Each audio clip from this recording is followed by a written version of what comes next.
अस्सलाम वालेकुम व्यूवर्स, कैसे हैं आप लोग। मैं हूं नजमा इकबाल। हानिया फैशन एंड डिज़ाइनिंग में आपके लिए लेके आई हूं। आज मैं ट्यूलिप की कटिंग का तरीका, तो आसान तरीन तरीका लेके आई हूं जो कि बहुत इजी है। तो सबसे पहले हम जो है वो इसका नाप लेते हैं। तो नाप हमने इसका तैयार करना है 20 इंच। तो 4 इंच का इसका हमने बेल्ट काटना है और 16 इंच की कुंदी काटनी है। तो अगर बड़ों का और इसकी चौड़ाई रखनी जो है वो आपने उसके हिसाब से रखनी है। अगर बड़ों की चौड़ाई रखें तो आपने 28 इंच रखनी है और बच्चे की रखनी है तो आपने 16 इंच रखनी है। इसकी चौड़ाई की बात हो रही है तो हम अब सबसे पहले इसका बेल्ट काटते हैं। तो जो हमारे चैनल पे नए आने वाले हैं वो सबसे पहले हमारे चैनल को सब्सक्राइब करें और बेल आइकन को दबा दें ताकि हमारी हर नई आने वाली वीडियो आपको आसानी से मिल सके। तो ये देखिए, मैंने 7 इंच का निशान लगाया जिसमें से 2 इंच हमारा ऊपर से नीफा होगा और 1 इंच का हमारा दबाव होगा जो कि हमने कुंदी का और बेल्ट का देना है। तो बाकी हमने 16 इंच की ये नीचे वाली कुंदी काटनी है। तो जिस तरह ये हमने काटा है इसी तरह बड़े ट्राउज़र का प्लाज़ो का हमने 9 इंच का बेल्ट काटना है लंबाई में, और चौड़ाई में इसको 28 इंच रखना है जो कि नॉर्मल नाप होता है बेल्ट का। दोनों ये देखिए, अब मैंने दोनों साइडों से इसको 7-7 इंच का निशान लगाया और उसके बाद हमने इसको दरमियान में से काट दिया। दरमियान में से काटने के बाद ये बेल्ट हमने अलग कर लिया और अब हमने इसकी चौड़ाई का माप लेना है। तो चौड़ाई का माप लेंगे तो इसकी हमने 16 इंच चौड़ाई रखनी है। तो 17 इंच हम इसको काटेंगे ताकि इसका आपस में जो है वो जो दबा आना है। तो दबा आने के बाद ये 16 इंच बचे पीछे। तो 2 इंच का हमारा ये इसका नेफे का बेल्ट होगा। इसके बाद हम इसको फोल्ड करेंगे और फोल्ड करने के बाद हम इसके साथ कुंदी का माप लगाएंगे।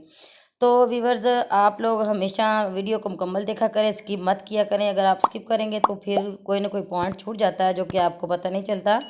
जैसे कि पहले हमारी कान वाली वीडियो जो बहुत वायरल है माशाल्लाह से, तो उस पर लोग कमेंट्स देते हैं कि हमें समझ नहीं आई, या लेंथ कम होती है। तो वो लेंथ कम नहीं होती है, वो बिल्कुल लेंथ पूरी रहती है। और अगर किसी को लेंथ कम लगे तो वो उसका पैच दे सकता है, नहीं तो उसका कोई हल और नहीं होता है। इसीलिए मैं कहती हूँ कि आप लोग मुकम्मल वीडियो देखें तब आपको पता चले। अब ये देखें, ट्राउज़र के लिए हम इसको ऐसी शेप देंगे जैसा कि ट्यूलिप के लिए। अगर ये 2 तरह का ट्यूलिप होता है, एक साइड में इसकी सिलाई लगती है सेंटर में, और दूसरा इसकी ये पल्ले वाला ट्यूलिप होता है। तो पल्ले वाले ट्यूलिप के ऊपर मोती वगैरह लगते हैं। तो पल्ले वाला ट्यूलिप मैं नहीं आपको सिखा रही, मैं आपको सेंटर वाला ट्यूलिप सिखा रही हूँ क्योंकि ज़्यादा यही चलता है।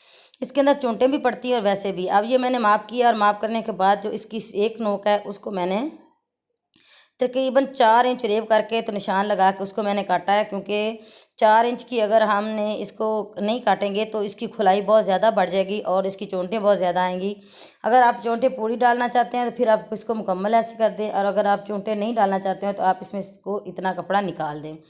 इसके बाद हम इसकी तय नोक वाली लगाएंगे। ये हमने नोक वाली तय लगाई जैसे कि समोसे की लगती है। नोक वाली तय लगाने के बाद हमने 18 इंच इसका माप किया था। अब हम इसकी चौड़ाई तकरीबन 14 इंच के करीब काटेंगे, ताकि फिर इसमें से आसन भी कटना है। तो इसको बेल्ट के साथ रख के तो फिर हम इसको बराबर करेंगे। सिंपल और आसान सिलाई है इसकी। तो व्यूअर्स, आप लोगों के लिए बहुत ही आसान तरीन कटिंग सिखाती हूँ। जो लोग कटिंग सीखना चाहते हैं या स्टिचिंग सीखना चाहते हैं तो मैं इंशाल्लाह ताला अनकरीब भी आप लोगों के लिए खुशखबरी लेके आ रही हूँ कि मैं अपनी किताब मुतारफ़ करवाऊँगी और उसके बाद आप लोगों को मैं ऑनलाइन क्लासेस दूँगी स्टिचिंग की। तो जो लोग स्टिचिंग सीखना चाहते हैं तो वो ये हमारे व्हाट्सअप नंबर पे कॉल करके रब्ता करके तो उसकी डिटेल ले सकते हैं। तो इंशाल्लाह ताला नेक्स्ट मैं ये भी स्टार्ट लूँगी। तो ये देखें, अब इसका आपने आसन काटना है। इसकी सेंटर की सिलाई कोई नहीं होती, सिर्फ इसका वो सामने वाली सिलाई होती है। तो ये हमने इसका 10 इंच का आसन है, तो इसको इधर से थोड़ा सा उरेब करके और इसकी ये नोक तक इसको हमने काटना है ताकि इसकी जो है वो आसन की खुलाई और इसकी शेप बन जाए पैंट की तरह। ये देखें, ये इस इतना तकरीबन इसका रख के तो हमने इसको काट देना है। तो ये इसके कटिंग है इसकी। इसके बाद इसको तो हल्का सा सीधा करें अगर ज़्यादा है तो, अगर नहीं है बराबर है तो फिर ठीक है। तो अब ये कटिंग के बाद हमारे पास दोनों पीस आ गए। अब हमने अलहदा कर देने। अगर बड़ी शलवार है तो ये अलहदा अलहदा खुद से ही हो जाए, क्योंकि हमने इसको सिंगल करके तय लगाना है जैसा हम अम्ब्रेला फ्राक की तय लगाते हैं।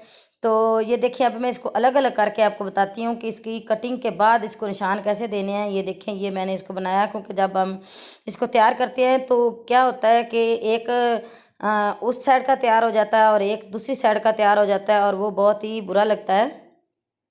फिर पार्ट उसको उखेड़ना, उखेड़ने के बाद उसको फिर दोबारा बनाना।